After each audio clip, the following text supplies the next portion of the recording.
ซื้อพอเนี่ยเสือว่าอ้ายคำแสนวงสดก็ตามสนใจของพวกลูกพวกหลานเนี่ยจะว่านิทานกบและหนูพ่อเคยได้ยินมาแต่สมัยเป็นเด็กน้อยหรือสมัยที่ปู่ย่าตาทวดเล่าสู่ฟังเป็นนิทานสอนคติสอนใจเป็นนิทานตัวนี้นี่คิดแต่ว่าสมัยปี1944-45เพื่อไรมันมีวารสารสมัยหนึ่งมันมีแต่วารสารออกจากรัฐบาลส่งไปหาทุกๆเมืองอยู่ในห้านวารสารตัวนี้ได้เขียนไว้แล้วเป็นกาบเป็นกรข้างแน่กสิเมนสมัยเจ้าเพชรราชบุญกบูจากที่เขียนไว้ลองเล่าให้ฟังว่าอันนาเพื่อนเขียนออกมาฮั่นจะเป็นกาบเป็นกรพอนี่ก็พอจื้อได้เป็นธรรมดาในกาบกรก็เลยบ่ได้ว่าจะสั่งมันมีหนูตัวนึงกับกบตัวนึงที่สมัยสัตว์ตากเป็นพวกแล้วว่าจะอาจจะเป็นนานปีมาแล้ว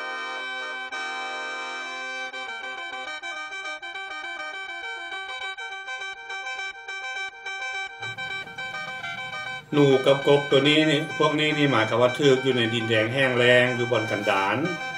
ฉะนั้นต้องการหมู่คู่หรือมิตรหรือต้องการเป็นเพื่อนหรือว่าฮักกันก็ว่าได้สมมุติกบอันนั้นเป็นตัวแม่ซะแล้วตอนนี้อันหนูเป็นตัวผู้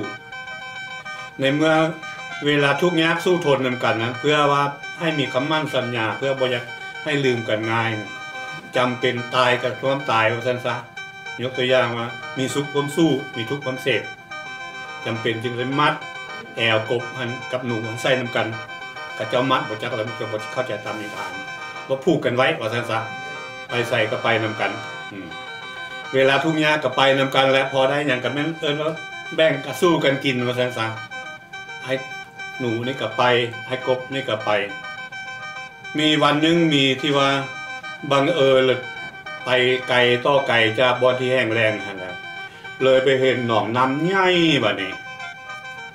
โอ้กบนี่ว่าหนองน้ำเด้นี่ก็ลืมฮอดตัวหนูนี่โดดลงหนองน้ำพุ่นแล้วลอยลิ้นสบายใจแล้วแม่นจ้ะ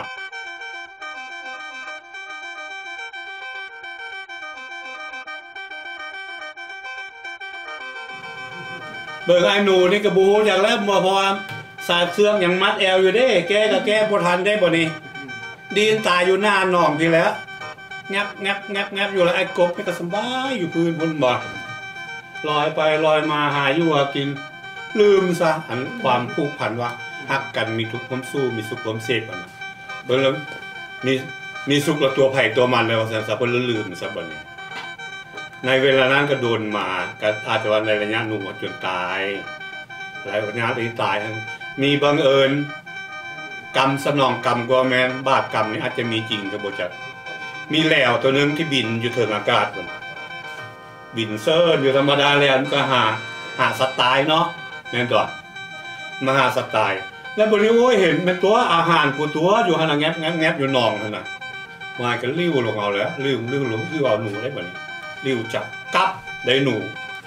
โอ้โซก2ตัวบ่นี่บินพึ่งขึ้นไปไอ้กบกับมัดแอวขึ้นมาพร้อม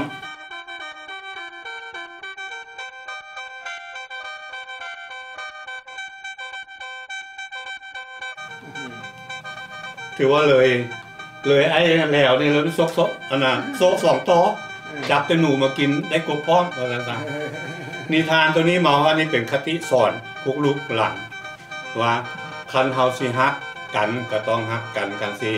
เป็นมิตรก็เป็นมิตรแท้ว่าซั่นซะและถ้าบ่ทันเป็นแท้ก็สิถึงขั้นว่าผูกพันอะไรมัดคอต่อแขนกันหรือว่ามัดแอวมัดนั้นใส่กันอันนี้เป็นคติเตือนใจให้พวกลูกพวกหลานได้ฟังแล้วกันคือเบิ่งว่ามันบาปกรรมนี่สิมีจริงบ่ในชาตินี้หรือจะไปเชื่อความเขาว่าทำดีมีอยู่ที่ไหนทำชั่วมีทมไปถ้าไปคิดตัวนั้นละเฮาอาจจะบ่มีมโนธรรมในใจคนเฮาให้ชื่อว่าเกิดมาเป็นคนชาติเดียวเสียหยังก็เสียได้เสียเงินเสียคำหามาใหม่ของเสียของนอกกายมาหาได้แต่สิ่งเดียวที่ว่าพวกลูกพวกหลานอย่าเสียกำลังใจการเสียกำลังใจนี่เจ้าหาบ่ได้อันนั้นและซองมาเกิดเป็นคนต้องมีสัจจะ อันอื่นเสียไหนเสียเวลาถ้าเจ้าเสียสัจจะนี่นะเจ้าก็เป็นบุคคลที่บ่สำคัญเสียหมดทุกอย่างถ้าเจ้าเสียสัจจะ5 ข้อศีล10 ข้อศีลเท่าใดข้อก็บ่ทอมีสัจจะสัจจะธรรมหรือสัจจะความกระทำสารนิทานของอาณาพอกับหมู่ว่าซ้ำนี้แล้วให้ลูกให้หลานขึ้นเอาจบ